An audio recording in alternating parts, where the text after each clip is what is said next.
Em nome do Pai, do Filho e do Espírito Santo. Enviai, Senhor, o vosso Espírito, e tudo será criado, e renovareis a face da terra. Amém. Meu irmão, minha irmã, me responda uma coisa aí no seu coração. Você já se sentiu alguma vez na sua vida ameaçado, em risco, em perigo?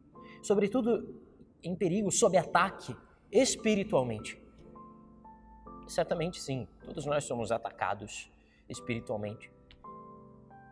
O mal quer constantemente nos fazer cair, quer nos dar a morte. Nós estamos em combate. E talvez você viva isso hoje, na tua família, na tua comunidade.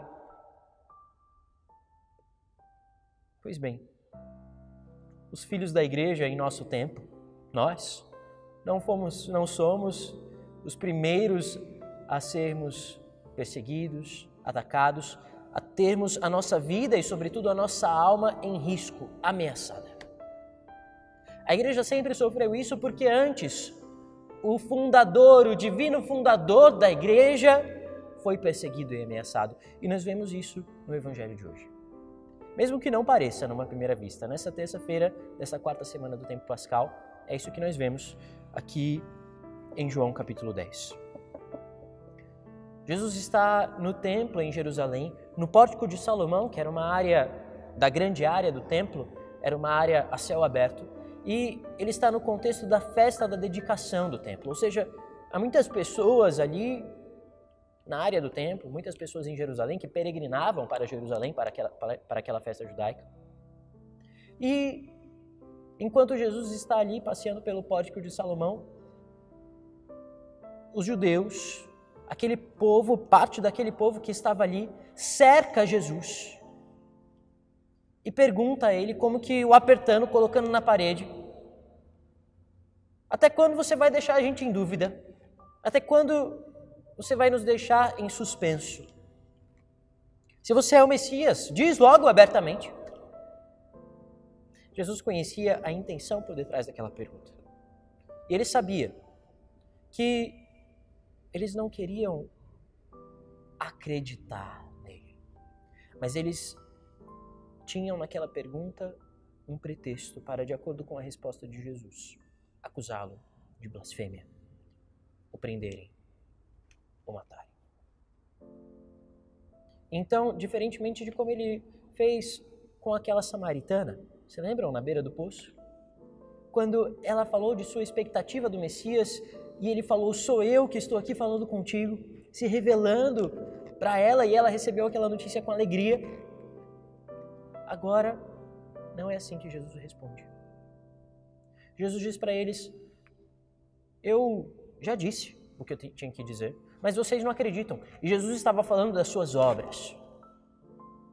Mas aquelas pessoas, por mais que vissem sinais, elas se colocavam do lado contrário do rebanho do Senhor. Então aqui ele faz a separação. Ele diz: vós não acreditais, porque não sois das minhas ovelhas. As minhas ovelhas escutam a minha voz, eu as conheço e elas me seguem.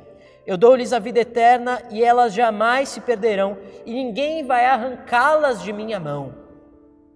Veja, 2 vezes aqui aparece essa imagem da mão do Senhor. Primeiro, as ovelhas que não podem ser arrancadas da mão de Cristo. E depois, um versículo à frente, ele diz: meu Pai que me deu essas ovelhas é maior do que todos, e ninguém pode arrebatá-las da mão do Pai. Perceba aqui esta identificação da mão de Cristo com a mão do Pai, porque como ele diz no último versículo desse evangelho, e aqui nós temos o cume desta palavra de hoje: eu e o Pai somos um. Aqui ele revela plenamente a sua divindade. A mão de Deus, aqui, meus irmãos, significa a proteção de Deus. O que ele está dizendo aqui tem, primeiramente, o sentido de que ele mesmo está na mão do Pai. E que, portanto, aquelas pessoas não têm nenhum poder sobre a vida deles, porque Ele é um com o Pai. Não tem nenhum poder sobre a vida de Jesus. Ele está sob a proteção do Pai. E isso se verifica depois, lá no versículo 39 aqui do capítulo 10, porque aconteceu um versículo para frente, no versículo 31, diz aqui que depois de os judeus ouvirem, eu e o Pai somos um, eles pegam pedras para apedrejar Jesus. Então lá no versículo 39 se diz assim: procuraram prender Jesus, mas ele escapou da mão deles. Meus irmãos, aqui nós encontramos finalmente, então, a resposta em Cristo e no que acontece conosco, suas ovelhas, para todos os perigos que possamos passar nesta vida. Jesus escapa da mão daquelas pessoas, porque ele não estava na mão deles, ele estava na mão do Pai.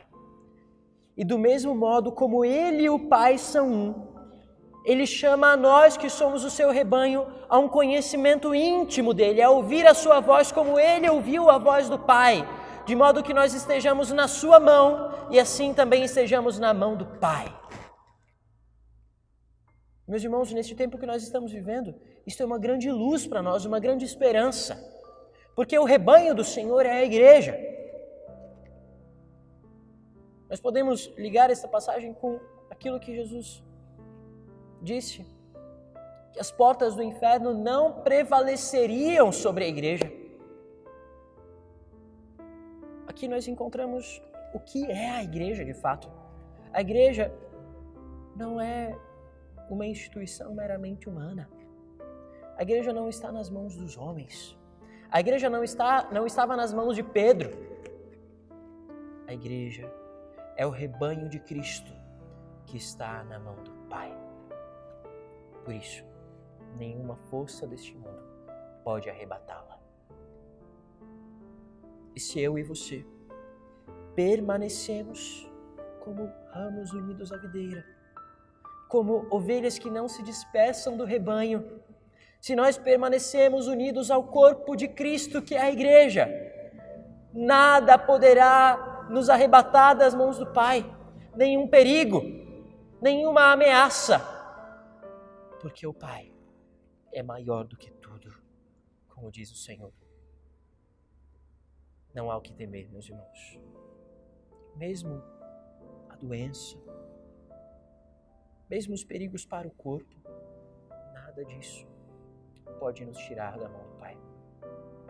Quantos santos passaram pela doença, conheceram a declinação de seu corpo, mas permaneceram em paz, porque sabiam que a sua vida verdadeira está na mão do Pai.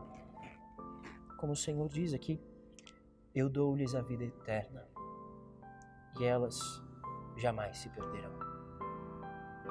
Hoje, deixa que essa palavra devolva a sua esperança, que essa palavra devolva a sua alegria, que o Senhor seja a sua segurança. Se nós somos ovelhas do Senhor, se nós estamos no seu rebanho, que é a igreja, a nossa vida está na mão do Pai. Obrigado, Senhor, por nos proteger constantemente. Nós estamos nas tuas mãos. Obrigado, Senhor, por nos dar a serenidade que vem do teu Espírito. Tira-nos, Senhor, o medo e dai-nos a certeza do teu amor. Nós somos teus filhos e tu, nosso Pai, és maior do que tudo. Em nome do Pai, e do Filho, e do Espírito Santo.